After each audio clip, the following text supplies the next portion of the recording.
Lo dijo en la primera hora. Seguimos 7:46. Gracias a Carlos Loaiza, presidente de la Cámara de Comercio de Quito, que nos atiende telemáticamente esta hora. ¿Cómo le va, Carlos? Le saludamos Belkis Sánchez y quien le habla, Fabricio Vela. Bienvenido.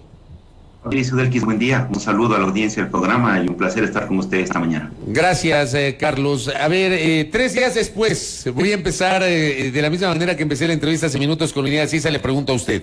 3 días después, ya con la cabeza un poco más fría, y tal vez con una mayor capacidad de reflexionar. Desde su óptica, ¿qué le dejó al país estos 18 días de movilizaciones, Carlos Loaiza? Bueno, Mauricio, todos perdimos. Creo que efectivamente perdimos casi 20 días de no haber podido lograr estos acuerdos y consensos mínimos. Si miramos, estas demandas son las mismas de octubre del 2019 y luego pues han habido otros momentos en los cuales pudieron haberse encontrado estos acuerdos y estos consensos mínimos. Es fundamental ahora, en este periodo, ya no son 90, son 86 días, en los cuales el Ecuador y el gobierno nacional tienen un desafío de lograr estos acuerdos y consensos mínimos con la dirigencia indígena y sobre esa base poder establecer esa hoja de ruta, ese gran acuerdo que todos los ecuatorianos necesitamos. Este es un diálogo en el cual el gobierno debería también involucrar a otros sectores, el sector productivo, las universidades, la sociedad civil, porque al final del día lo que está en juego es el desarrollo del país. Como sociedad perdimos, nos quedamos mucho más divididos de lo que estábamos. Este nuevamente es un frenazo al desarrollo del país. Recuerden ustedes que hace pocas semanas habíamos dejado de utilizar la mascarilla y viene esta para que efectivamente, más allá de las pérdidas económicas que sin duda son muy importantes, son equivalentes ya a lo que el gobierno nacional anunció el viernes anterior que había recibido del Fondo Monetario Internacional, es decir, en 20 días perdimos todo ese financiamiento. Por lo tanto, es fundamental el poder volver a unirnos, el poder encontrar esos mecanismos que permitan integrar a todos los ecuatorianos una agenda única de consensos mínimos que permitan justamente dar respuesta a las grandes inquietudes del país: empleo, seguridad, salud, desnutrición crónica infantil, para hablar de algunos, que son fundamentales sin duda para encontrar esa hoja de ruta que permita que el Ecuador se enrumbe. Recuerden también ustedes que la pandemia generó un retroceso de 10 años en todo lo que tiene que ver con el incremento de la pobreza en el Ecuador. Esto es fundamental, la agenda social tiene que ser prioritaria para el gobierno y esperemos sobre esa base, pues por supuesto como sector productivo estamos muy dispuestos a aportar y a colaborar en todo lo que podamos para dar respuesta, insisto, a estas grandes preocupaciones, no solo del sector indígena, sino de todos los ecuatorianos. Carlos, buenos días, bienvenido nuevamente. En cuanto a pérdidas económicas en la capital, ¿se tiene ya una cifra determinada? Y lo pregunto porque en macro ya hemos podido dialogar en este mismo espacio con el mismo ministro de la Producción, en donde justamente daba cuenta de cuánto impactó en términos económicos esta paralización de 18 días. En lo que respecta a Quito, ¿se ha levantado? ¿Ya tienen alguna cifra puntual?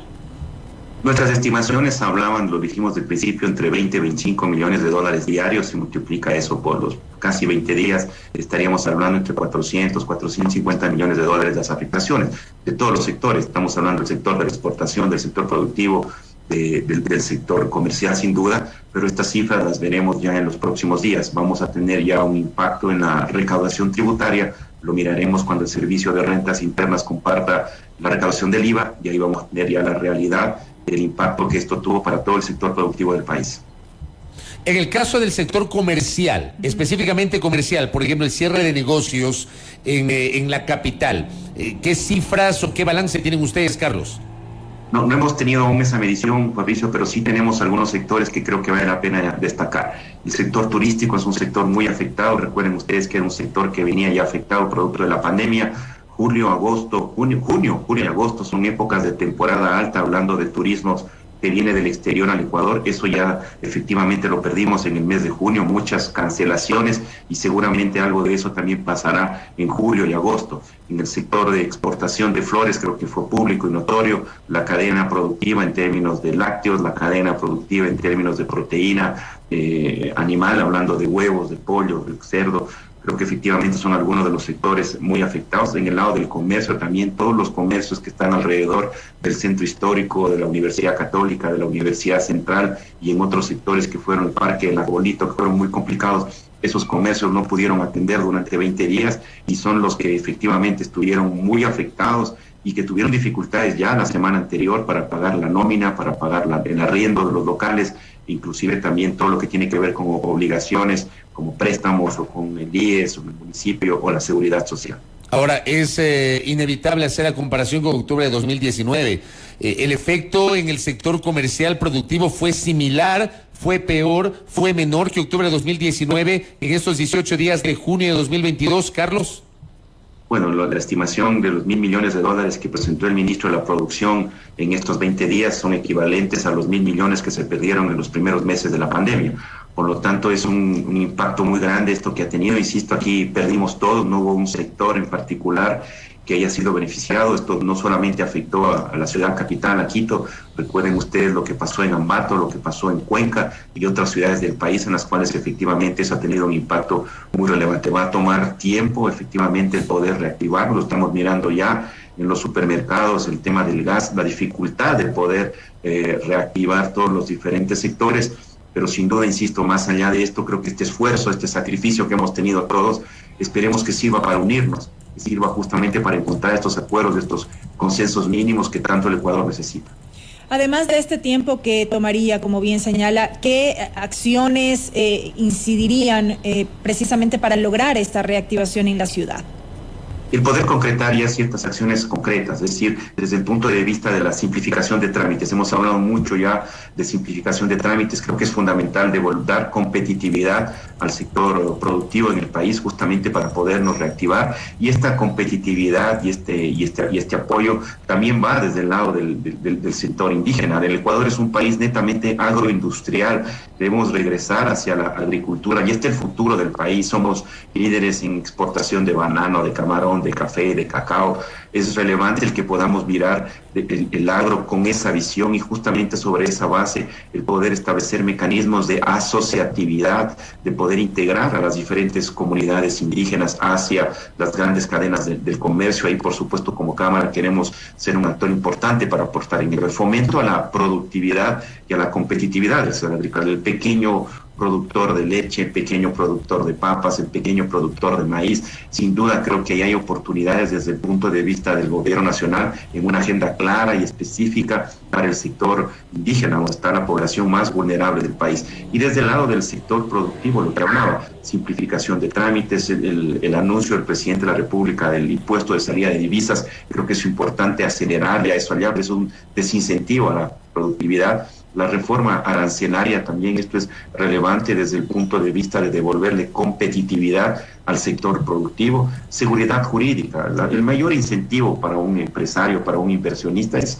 seguridad jurídica, efectivamente que tengamos la seguridad de que las condiciones en las cuales establecemos una inversión se mantengan en el tiempo. Pero es muy importante el que el gobierno nacional dé una mirada particular a los inversionistas locales, los que ya estamos en el Ecuador, inversionistas locales, inversionistas extranjeros. Estos somos los que hoy estamos sosteniendo la economía. Allá hay que dar confianza, seguridad, condiciones adecuadas para que los inversionistas que ya estamos en el Ecuador, pues sigamos apostando en el Ecuador, que tengamos la seguridad y la confianza para hacerlo. Y por supuesto esto complementado con esfuerzos para atraer nueva inversión extranjera al Ecuador, que sin duda también es fundamental para poder desarrollar el Ecuador con mayores niveles de crecimiento. El Ecuador necesita crecer mucho más, del 4 o 5%, porque solamente de esa manera podremos reducir el nivel de pobreza, podremos reducir los niveles de desempleo y generar, por supuesto, mayores oportunidades y condiciones favorables para todos los ecuatorianos. Carlos, el día jueves que se suscribió esta denominada Acta por la Paz,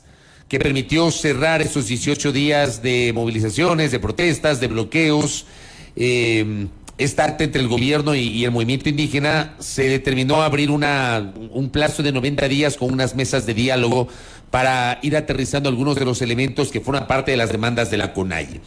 Evidentemente, dentro de esas demandas hay temas que le competen al sector productivo. Voy a citar tal vez dos ejemplos. El uno que tiene que ver con la focalización de los subsidios, a los combustibles, en donde yo sí creo que tienen que ustedes como sector productivo participar, no solamente los indígenas, sino los sectores productivos, la academia, los transportistas y otros segmentos de la sociedad de nuestro país deben participar en estos diálogos. Y el otro, el tema del control de precios, parar la especulación. Yo le pregunto puntualmente a Carlos Loaiza si la Cámara de Comercio está dispuesta a aportar en estos diálogos o va a solicitar sumarse a estos diálogos, por ejemplo, en estos elementos que acabo de citar. Carlos. Por eso lo dijimos desde el primer día. Usted recordará que hicimos una rueda de prensa con algunos rectores de las universidades al inicio, antes de que los indígenas puedan llegar a la ciudad capital. Entonces siempre ha existido esa apertura. Si la Cámara puede ser un vehículo, un actor importante, pues estamos totalmente abiertos para poder trabajar. En cuanto a las preguntas, sí, los diálogos tienen que incluir a todos los sectores. El sector productivo es fundamental en algunos de los temas, como los que usted menciona, focalización de subsidios. Hoy venimos hablando durante muchos años en el Ecuador en términos de focalización de subsidios y aún no lo hemos logrado concretar. Hoy esta reducción en 15 centavos para la gasolina y el diésel lo que genera es una erogación para el Estado de cerca de 325 millones de dólares que están llegando a quienes necesitan y a quienes no necesitan. De ahí ya la urgencia efectivamente de poder establecer mecanismos concretos de focalización de subsidios. Y en cuanto al tema de control de precios y especulación, sí, en la medida de que, como lo mencionaba, tenemos que separar lo que son variables externas que están afectando justamente el costo de ciertas materias primas, producto del conflicto entre Rusia y Ucrania, pero existen otros mecanismos que el gobierno nacional sí podría acelerar de tal manera de generar mayor competitividad para el sector productivo, hablando de lo que mencionaba, simplificación de trámites, impuesto a la salida de divisas, todo lo que tiene que ver con seguridad jurídica, una reforma arancelaria. Existen mecanismos y alternativas que podrían ser discutidos en estas mesas de diálogo para poder justamente generar mayor competitividad al sector productivo, y eso al final del día se traduce en beneficios para todos los consumidores. ¿Ustedes están de acuerdo, Carlos, como Cámara de Comercio de Quito, que los subsidios a los combustibles deben ser focalizados? Por supuesto, porque un subsidio debe tener esa naturaleza, ¿no? Hay algunos ejemplos de lo que estábamos hablando, de vehículos de alta gama que consumen diésel. No hace sentido que a ese sector efectivamente sea un beneficiario. Hoy existen ya tecnologías, la misma cédula de identidad, Fabricio, que ya tiene un chip. En ese chip podría realmente poder cargarse toda la información, hablando del sector de los transportistas, para poder dirigir ya sobre esa base hacia el sector de transporte, el sector de los estudiantes, al sector de los adultos mayores, al sector indígena. Entonces ya existe tecnología. Lo que hace falta es la capacidad de poder llegar a acuerdos y poder implementar efectivamente esa focalización de subsidios que tanto hemos hablado en el Ecuador desde hace más de 10 o 12 años. Ahora bien, Carlos, hemos hablado del impacto del paro nacional en la capital, en el desarrollo productivo, pero es inevitable trasladarle una pregunta que nos llegue en el sentido de cuál es también el impacto de la inseguridad, por ejemplo, para el turismo en la ciudad. Bueno, el hecho de haber recibido alertas de las embajadas en diferentes países del mundo que recomendaban no viajar al Ecuador, esa es una señal de más allá de lo cuantitativo que hemos hablado con ustedes, que se ha transmitido hacia el mundo. Ya en el caso concreto del Ecuador tenemos ciudades como Esmeraldas en las cuales los comercios no pueden atender todos los horarios, el horario de 8 horas, ¿no? Lo hacen hasta el mediodía, hasta las 2, 3 de la tarde. La seguridad es un tema muy importante que también tiene que estar dentro de la agenda de discusión. Miremos lo que pasó ya la semana anterior en el centro de detención en la ciudad de Loja. Es decir, creo que existen condiciones que necesitan ser discutidas. Tenemos que poner atención a estos grandes intereses del Ecuador y no entrar en coyunturas que nos desvían de los temas relevantes del país. Ya tenemos un año del gobierno, creo que este segundo año, insisto, tiene que enfocarse ya en dar acciones y soluciones concretas en temas sociales, en temas de competitividad para el sector productivo, y esto debería traducirse ya en resultados en términos de reducción de los niveles de pobreza y mejoramiento de los niveles de empleo en el Ecuador. Correcto, Carlos Loaiza. Le quiero agradecer por estos minutos para conversar sobre la afectación al sector productivo y en su caso al sector comercial. Muy amable, muy gentil. Muchas gracias, Fabricio. Un saludo a la audiencia del programa y un placer haber estado con usted esta mañana. Muy amable a Carlos Loaiza, presidente de la Cámara de Comercio de Quito, conversando aquí en A Primera Hora. Primera Plana. Todas las noticias, todas las voces.